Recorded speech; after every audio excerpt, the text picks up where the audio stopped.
Bienvenue à toi dans cette nouvelle vidéo et dans ce nouvel épisode des âmes qui l'interview en compagnie de mon acolyte Romain. Bonjour Romain, comment vas-tu aujourd'hui? Coucou Amélie, ça va très bien et toi? Très bien, merci Romain. Alors aujourd'hui Romain, de quoi allons-nous parler? Quel est le sujet de cette vidéo et de cette interview du jour? Alors Amélie, le sujet du jour est consacré à Laura. Alors, vaste sujet, Romain. Du coup, qu'est-ce que nous allons découvrir sur Laura? J'attends tes questions avec impatience et tenter de vous apporter une réponse aujourd'hui sur le sujet. Amélie, pour commencer, j'aimerais bien savoir qu'est-ce que Laura? Qu'est-ce que Laura? Laura... pardon, je m'égare.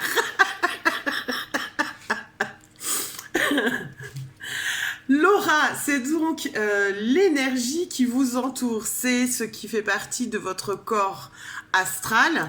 Et cette aura a différentes couleurs, ou en tout cas s'exprime avec différentes couleurs tout autour de vous, de votre corps physique. Donc cette aura est perceptible, vous pouvez l'apercevoir, ou certains médiums sont en capacité de l'apercevoir régulièrement. Vous pouvez même également vous faire ce qu'on appelle une photo de l'aura, donc par des médiums spécialisés ou simplement des scientifiques, enfin des gens scientifiques. Ils ont des appareils spécialisés qui mesurent l'aura par le biais de l'électromagnétisme, et donc de cette photo ressort du coup toutes les couleurs qui vous entourent énergétiquement, en tout cas qui font partie de vous, mais toujours pareil, attention, toujours à l'instant T parce que ça bouge régulièrement en fonction de votre vie terrestre. J'espère avoir été claire sur ma définition de l'aura, Romain. Du coup, ma prochaine question, c'est comment faire pour voir les auras, justement. Alors, comment faire pour voir les auras? Alors, pour ceux qui sont déjà en capacité, qui exercent déjà, prenez simplement une photo de la personne ou de votre consultant, demandez-lui une photo, alors celle qui vous convient, en pied ou un selfie de face, et puis vous vous concentrez comme si vous étiez concentré à regarder la flamme d'une bougie. Vous vous focalisez sur les yeux de la personne et cette photo, et vous videz votre esprit et vous ne regardez que ça. Et vous vous posez comme si vous étiez en méditation et vous allez percevoir autour de cette personne des couleurs, une forme de nuage ou bien simplement une lumière au début. Peut-être quelque chose qui va être éclairé ou quelque chose de plus sombre. En tout cas, c'est comme ça qu'on peut voir ça. C'est une première technique. Ensuite, il y a une autre technique qui est adaptée à tout le monde et que beaucoup de gens connaissent.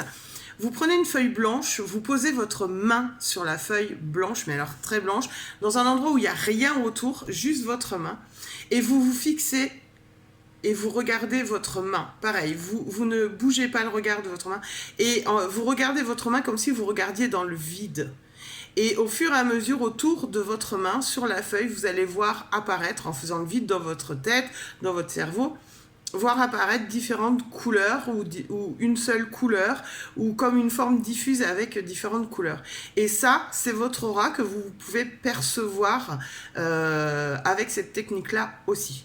Voilà, moi en tout cas, celle que je connais et que j'utilise. Alors pour les médiums aguerris, évidemment, c'est plus simple. Avec le selfie, ça permet de percevoir si déjà il y a des difficultés dans l'aura ou quoi, à l'instant T, toujours pareil, et de quelle couleur ressort ce jour-là ou à ce moment-là pour la personne. Voilà, Romain. Maintenant, on va commencer à parler des niveaux de l'aura. Il y en a 7. Donc j'aimerais que tu nous en dises un petit peu plus, Amélie, sur ces 7 niveaux de l'aura. On va commencer par le niveau physique. C'est tout ce qui concerne la santé humaine et aussi les plaisirs de la vie. Le premier niveau de l'aura donc, est vraiment juste axé sur, enfin, les 3 premiers même, et particulièrement le premier, est vraiment axé sur notre partie humaine. Donc, une personne qui vit sa vie normalement et qui n'a pas forcément de notion spirituelle, d'éveil ou quoi que ce soit, sera toujours et très souvent relié à ce premier niveau de l'aura. C'est-à-dire qu'en termes énergétiques, il va refléter autour de lui un monde lié forcément à l'émotionnel et à la matérialité. Ok, très bien. Maintenant, le deuxième niveau, Amélie, c'est le niveau éthérique. C'est tout ce qui est acceptation de soi et des autres. Voilà, alors on parlait à l'instant des personnes qui reflètent donc cette énergie-là. Il peut arriver à un moment donné, si ces personnes ont une place à prendre sur Terre, dans leur incarnation, de vivre ce qu'on peut appeler un burn-out, un bore-out, un réveil, une prise de conscience, etc. Et ça va être effectivement lié à cette deuxième phase de l'évolution de son aura. C'est-à-dire qu'il va être dans une forme de prise de conscience, peut-être un peu rapide et violente, pas toujours très agréable à traverser. Et il est au balbutiement et il commence la forme de pardon, de guérison pour lui et de détachement en lien avec sa vie et tout ce qu'il traverse. C'est un premier pas. Certains vont pouvoir ensuite passer à l'étape suivante, où d'autres peuvent rester des années, parfois des mois, sur ce deuxième pas de prise de conscience, parce qu'il peut être difficile pour eux de lâcher cette boucle. Donc énergétiquement, dans la couleur qu'on verra après de l'aura, c'est ce qui va être renvoyé aux yeux du monde.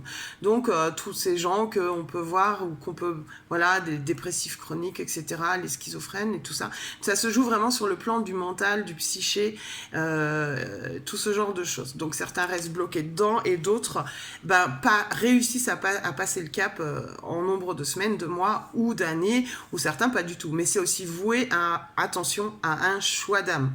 Donc on n'est pas là pour juger, on n'est pas là pour se dire oui mais les gens ne veulent pas s'en sortir. C'est pas toujours voué à la personne, c'est aussi voué et lié à son choix d'incarnation. Il y a des gens qui viennent sur Terre pour vivre leur libération de cette manière-là. Donc on ne peut pas être en droit de juger et en droit de poser un regard plutôt négatif sur ces personnes qui sont dans cette phase de l'aura et dans cette phase de leur expérimentation terrestre. J'ai encore été longue, pardon. Amélie. Pour le troisième niveau, on va parler du niveau vital, tout ce qui est rationnel. Alors, qu'est-ce que tu entends par rationnel? C'est-à-dire quand tu commences à réfléchir, alors, suite à l'étape précédente, c'est lorsque tu commences à réfléchir au sens de ta vie, au sens de la vie. Oui, au niveau, pour le moment... Oui, voilà, donc c'est quand tu sors de cette phase de burn-out, etc., ou de dépression, et que tu commences à intégrer la réflexion du sens de ta vie et de ce que tu mènes comme vie, et vers où tu veux tendre à aller, ou que les choses que disons les balbutiements, pareil, les prémices que tu mets en place pour poser un autre regard sur ta propre vie. Donc on est complètement dans la... Voilà, on rationalise ce qu'on vient de traverser sur l'instant d'avant. Ok, on se rejoint Romain, d'accord? C'était pour être plus au clair avec les gens qui nous regardent aussi, parce que parfois on a du mal à mettre une compréhension sur un mot, moi la première, donc c'est pas toujours évident. Donc on essaye de simplifier, de désacraliser les choses. Donc voilà, donc effectivement sur ce plan-là, eh bien c'est les premières phases de pseudo ou de début de renaissance à soi. Donc voilà, les phases de questionnement, vers où je vais, qu'est-ce que j'ai vraiment envie, qu'est-ce qui me parle, qu'est-ce qui fait que en moi ça déclenche quelque chose de plutôt positif, même si je ne suis pas encore stable sur cette notion de temps, en tout cas dans la durée, même si je n'ai pas encore stabilisé en moi ces choix et ces émotions liées à mes choix de vie. On est typiquement dans cette étape-là, donc effectivement on rationalise ce qu'on vient de traverser et ce qu'on souhaite mettre en œuvre. C'est pas toujours, voilà, acceptons aussi que ce ne soit pas une phase très stable de notre vie, pardon. Ok, très bien. Alors Amélie, maintenant si tu le veux bien, on va aller au quatrième niveau, et donc qui est le niveau astral. Donc c'est tout ce qui représente la famille, le contexte familial et les liens amicaux.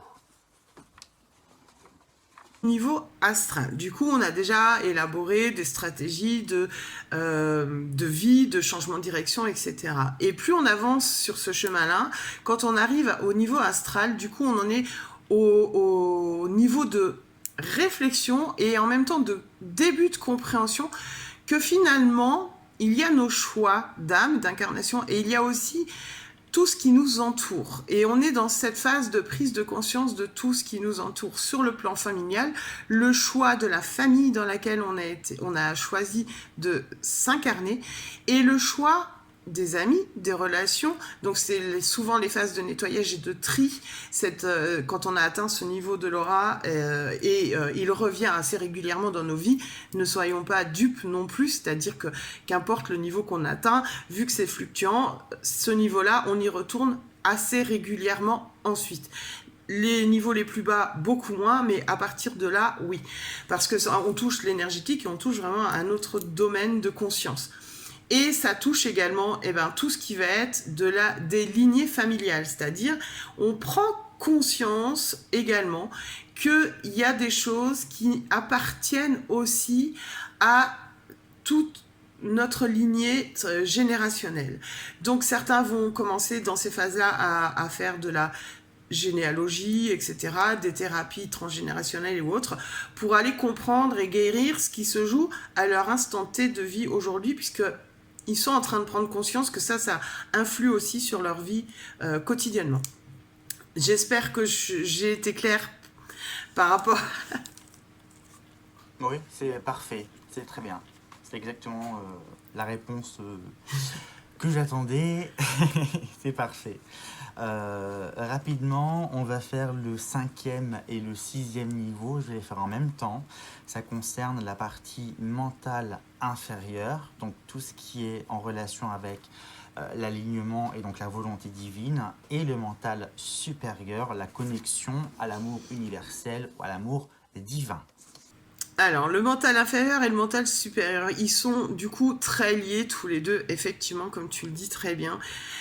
C'est les phases de guérison profonde, le travail du pardon, le travail de l'alignement de soi. On redécouvre et on prend conscience et on commence en tout cas à tâtonner sur également nos parts d'ombre, celles qui nous appartiennent de cette vie-là et qu'on a exprimé et qu'on exprime encore au travers de notre caractère d'être humain, et celles qu'on a ramenées aussi d'autres incarnations.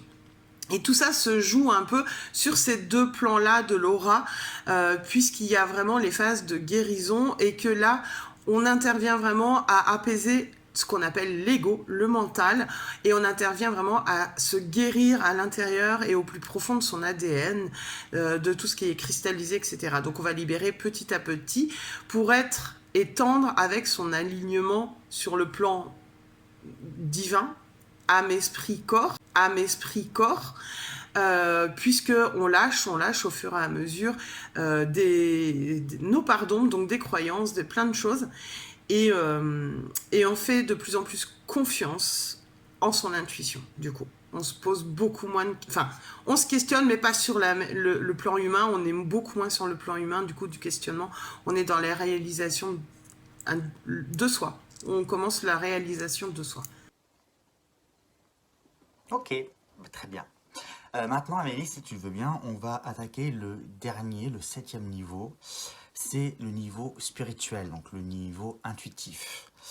C'est tout ce qui est connexion à l'esprit divin et aux lois universelles. Alors là, sur ce dernier plan de l'aura, on est ce qu'on appelle en parfait alignement. On sait gérer émotionnellement ce qui se passe en nous. Alors quand je dis gérer émotionnellement, ça va dépendre de chacun d'entre nous. Attention, c'est-à-dire que chacun va exprimer ses émotions à sa façon, ça ne change pas le problème. Par contre, il saura les pardonner et les travailler seul. Il va être en capacité de les réguler tout seul.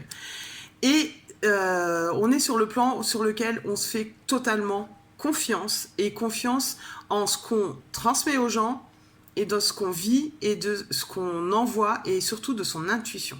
On sait toujours quelle direction on prend et vers où on y va.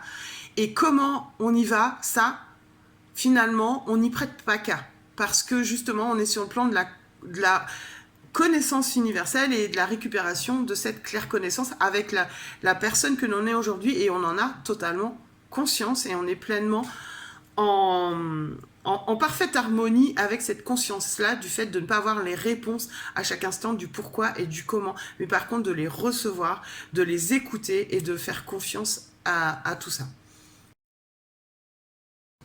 Alors, merci Amélie. Donc, Amélie, on va enchaîner avec les couleurs et significations de l'aura. On va regarder la part de lumière et aussi les significations de la part d'ombre qu'on a en chacun de nous, afin aussi de mieux comprendre les couleurs de l'aura. Alors, on va commencer par la couleur rouge, qui signifie, qui est reliée au chakra cœur et qui rejoint l'ego sain. Voilà, donc pour cette première explication. Ouais. Et après, on a la partie ombre, et je te laisse développer. Exactement. Alors du coup, comme l'a dit Romain, l'ego sain. Alors quand on parle de l'ego sain, c'est-à-dire tout ce qui va vous faire avancer positivement, forcément. Et en même temps, le rouge peut refléter, justement, c'est pour ça que je vous dis, attention, prenez toujours les informations à l'instant T. La couleur rouge dans votre aura peut également refléter tout ce qui est justement en lien avec l'émotionnel. Si vous venez de traverser un deuil, une perte financière, une perte animalière, etc., votre aura va ressortir énormément orné de rouge. Donc la lumière rouge va prendre toute sa place parce que vous allez être enclin à votre émotion d'être humain, et ce qui est normal, vous venez de traverser une épreuve, et qui est complètement enclin aussi avec l'enracinement, l'ancrage à cette épreuve et à cette émotion à ce moment-là. Et j'ai perdu Romain. Je reviens. J'ai retrouvé Romain.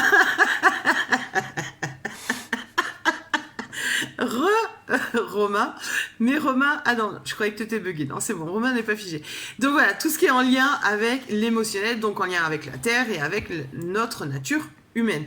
Donc effectivement, la part la plus sombre de l'aura rouge, c'est plus parce que ça va être lié à une émotion de colère, de libération, etc. à l'instant T. Très bien. Maintenant, on va passer à la couleur orange. Donc, c'est tout ce qui est relié à l'aventure et à la sociabilité. Exactement. Donc, très positif parce que du coup, ça veut dire qu'on est en marche vers quelque chose de neuf, l'orange. Mais attention, la part sombre de cette couleur orange, en tout cas de cette aura émergée de cette façon-là, c'est que vouloir aller trop vite n'est pas toujours le mieux, parce qu'on va être effectivement plein d'envie et de nouveautés, et pour autant, on doit savoir respecter son rythme. Donc, c'est encore axé sur le plan humain et l'émotionnel, c'est-à-dire axé sur sa propre vitesse de croisière, et si on n'a pas conscience encore de notre vitesse, eh bien, ça va nous mettre un frein, finalement, cette découverte, cette aventure et cette sociabilisation à l'extrême. Merci Amélie. Alors maintenant Amélie, on va passer à la couleur jaune, qui est la couleur de l'éveil et de la créativité pour la part de lumière. Beaucoup de gens tendent à aller et à percevoir. Une fois qu'ils y sont arrivés, donc comme tu le dis, voilà, on développe sa créativité, etc. La part d'ombre de tout ça, ce qui n'en est pas réellement une, mais voilà, c'est que du coup, plus on se révèle, plus on va réveiller nos parts profondes.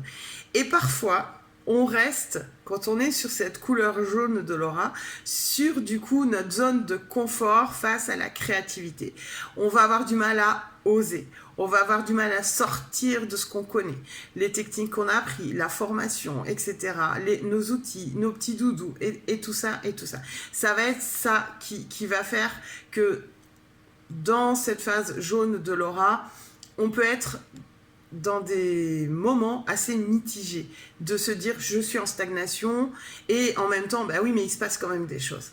Parce que effectivement, il y a une zone de confort instaurée depuis le démarrage de la découverte de soi, avec énergétiquement les couleurs de l'aura qui ont changé. Et on est dans cette phase un peu entre deux. Voilà.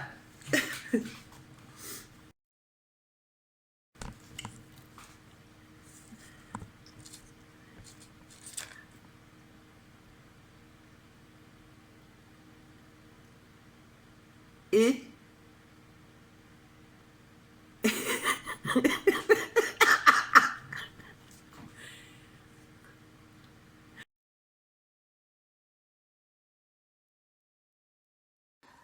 Alors Amélie, on va passer à la couleur verte. C'est tout ce qui est en relation avec la croissance et l'équilibre. L'équilibre, ok.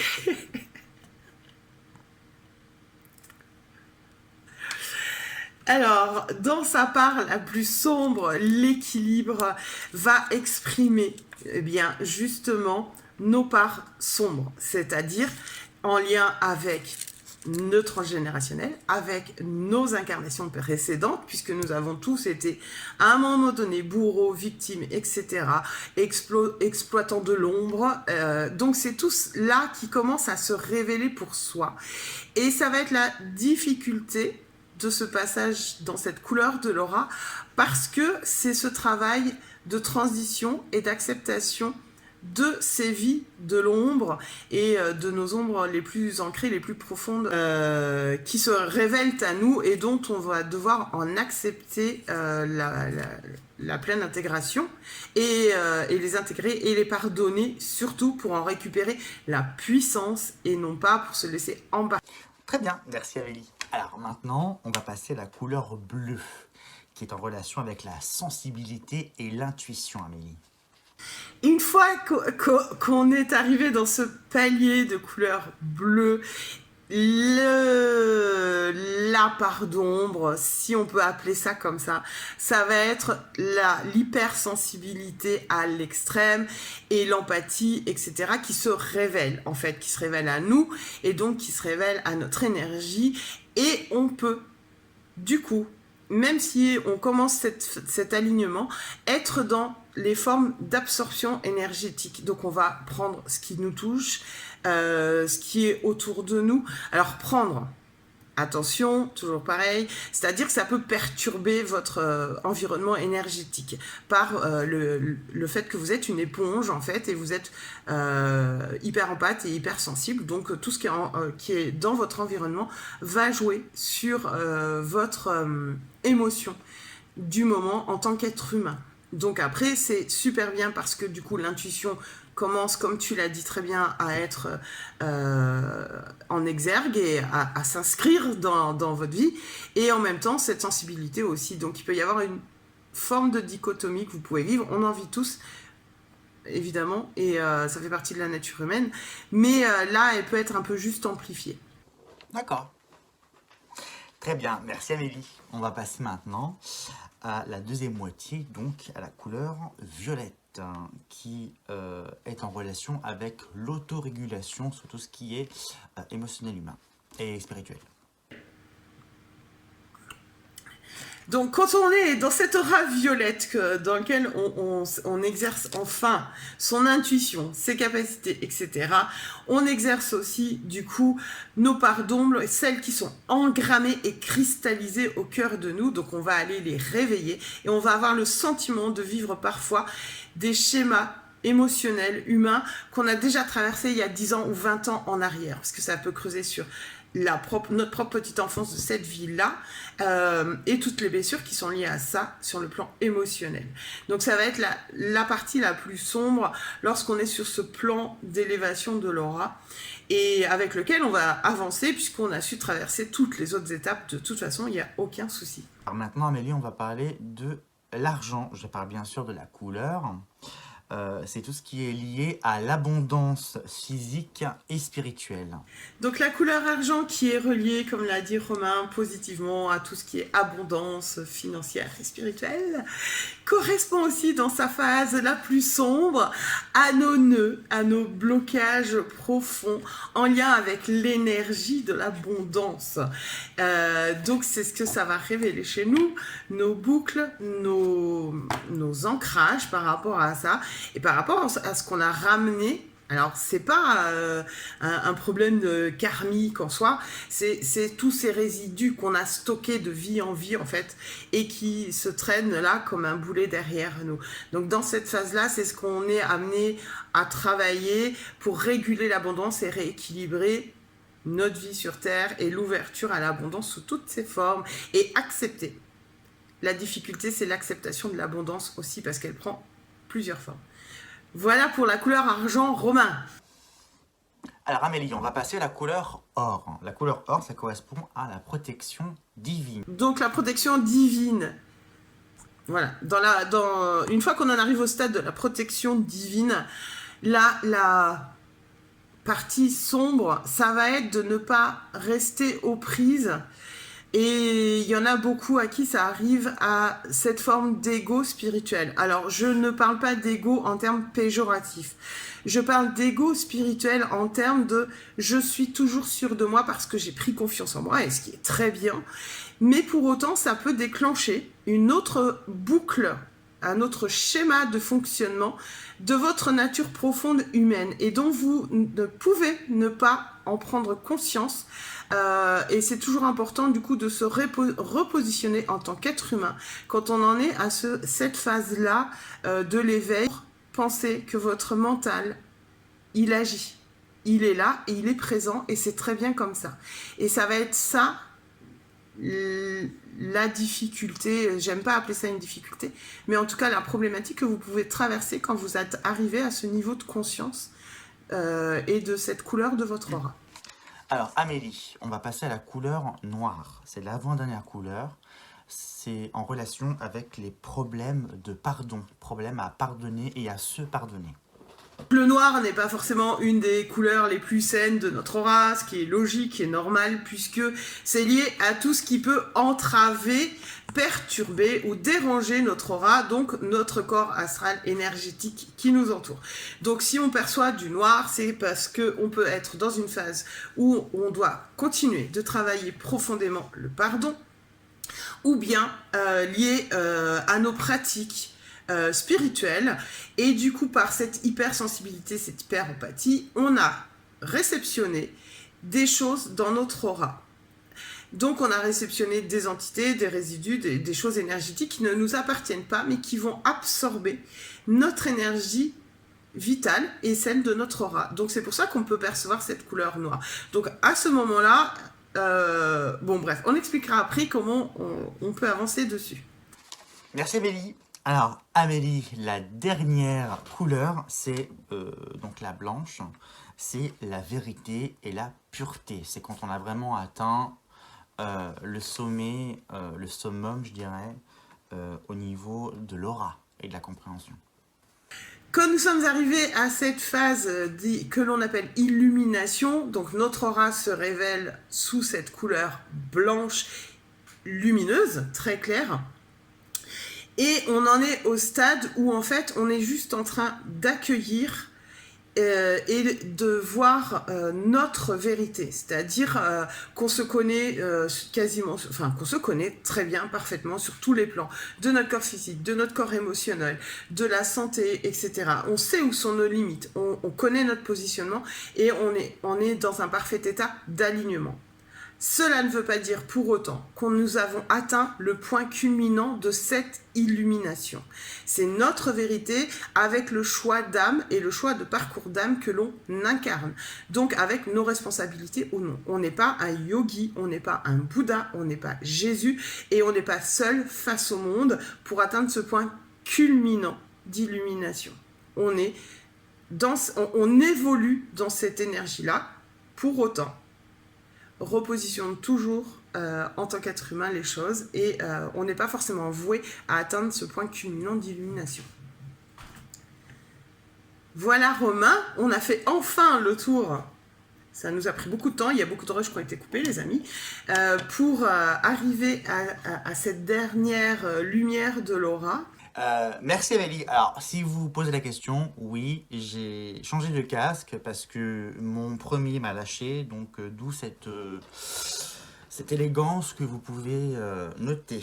Alors, Amélie, concernant les couleurs de l'aura, je te remercie beaucoup parce que c'est pas évident et je tiens encore à te remercier pour toutes tes explications. Alors, ensuite, Amélie, j'ai une question qui me brûle les lèvres depuis tout à l'heure. Comment purifier son aura?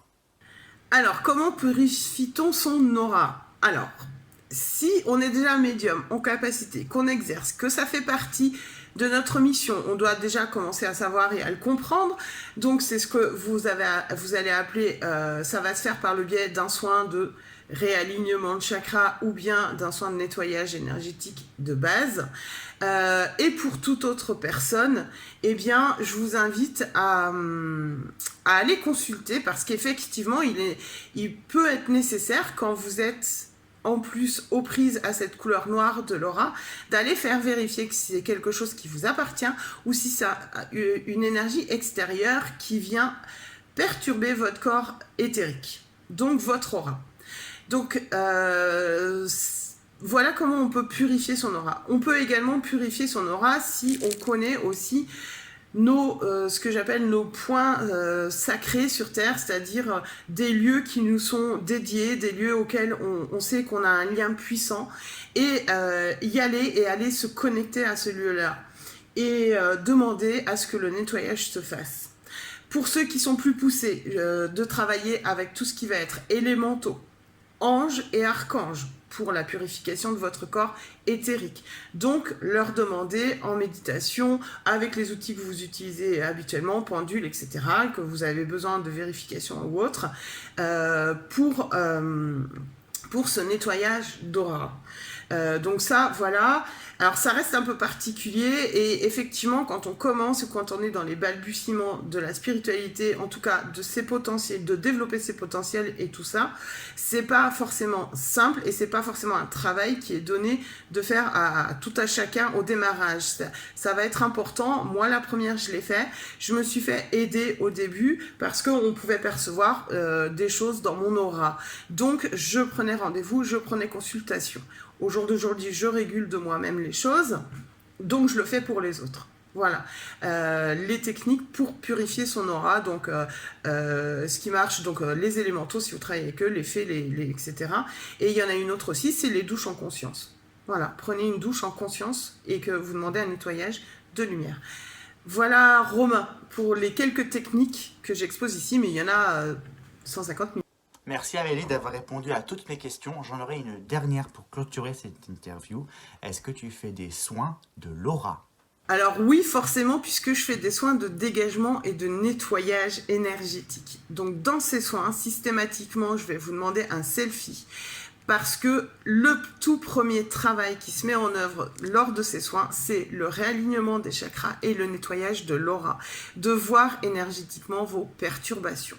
Et puis ensuite, je vais plus loin, je vous donne les informations en lien avec ces perturbations et je vous fais une forme de mini-guidance également afin que votre aura reste dans cette lumière et dans dans la lumière en tout cas, de votre vérité à cet instant. Donc voilà moi ce que je fais sur le soin de l'aura. Je ne fais pas du soin de l'aura axé uniquement aura parce que c'est toujours important d'avoir des informations plus précises, d'avoir une forme de guidance et d'accompagnement derrière un soin comme je le dis tout le temps.